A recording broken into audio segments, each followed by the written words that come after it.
एक सेठ बस से उतरे। उनके पास कुछ सामान था। आसपास नजर दौड़ाई तो उन्हें एक मजदूर दिखाई दिया।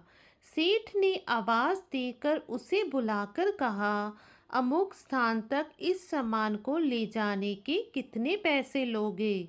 आपकी मर्जी, जो देना हो दे देना, लेकिन मेरी शर्त है कि जब मैं सामान लेकर चलूं तो रास्ते में या तो मेरी सुनना या फिर आप सुनाना। सेठ ने डांटकर उसे भगा दिया और किसी अन्य मजदूर को देखने लगे। लेकिन आज वैसा ही हुआ जैसे राम वनगमन के समय गंगा के किनारे केवल केवट की ही नाव थी। मजबूरी में सेठ ने उसी मजदूर को बुलाया। मजदूर दौड़कर आया और बोला, मेरी शर्त आपको मंजूर है? सेठ ने सवारत के कारण हाँ कर दी। सेठ का मकान लगभग 500 मीटर की दूरी पर था। मजदूर सामान उठाकर सेठ के साथ चल दिया और बोला, सेठ जी, आप कुछ सुनाओगे या फिर मैं सुनाऊं? सेठ ने कह दिया कि तू ही सुना। मजदूर ने खुश होकर कहा, जो कुछ मैं बोलूं उसे ध्यान से सुनना। यह कहते हुए मजदूर पूरे रास्ते बोलता गया और दोनों मकान तक पहुंच गए।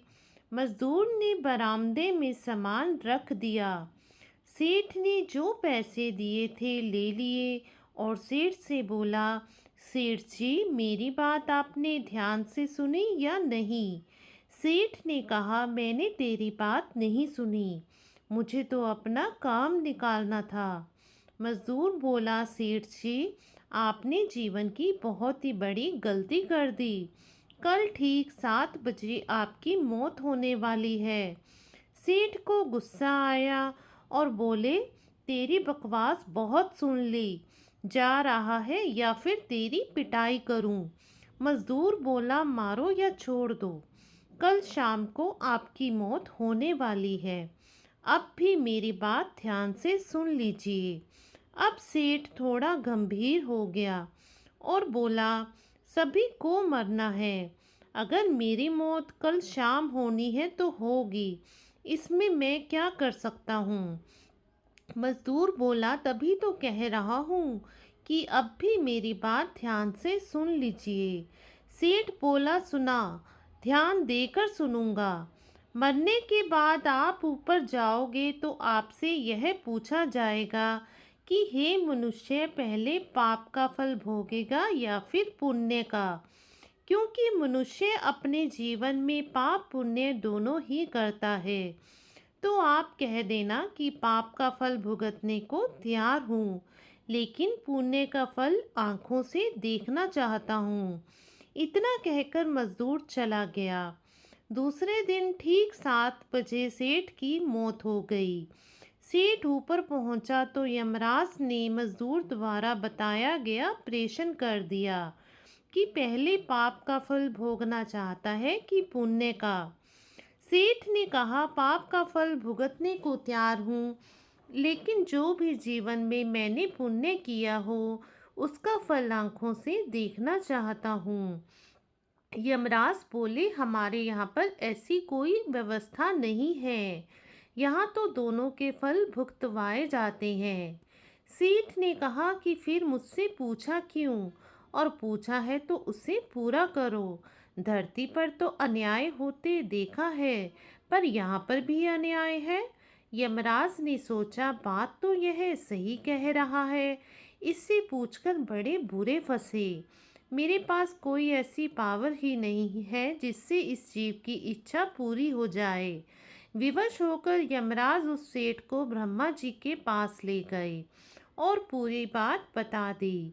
ब्रह्मा जी ने अपनी पोथी निकालकर सारे पन्ने पलट डाले, लेकिन उनको कानून की कोई ऐसी धारा या उपधारा नहीं मिली जिससे जीव की इच्छा पूरी हो सके। ब्रह्मा भी विवश होकर यमराज और सेठ को साथ लेकर भगवान के पास पहुँचे और समस्या बताई। भगवान ने यमराज और ब्रह्मा से कहा, जाइए अपना अपना काम देखिए। और दोनों चले गए। भगवान ने सेठ से कहा, अब बोलो तुम क्या कहना चाहते हो। सेठ बोला, अजी साहब, मैं तो शुरू से एक ही बात कह रहा हूँ कि पाप का फल भुगतने को तैयार हूँ, लेकिन पुण्य का फल आंखों से देखना चाहता हूँ।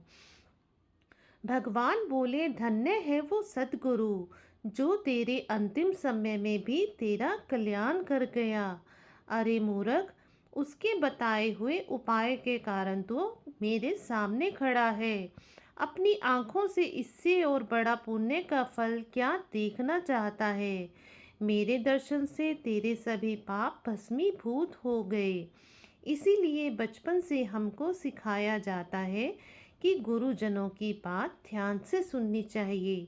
पता नहीं कौन सी बात जीवन में कब काम आ जाए। धन्यवाद।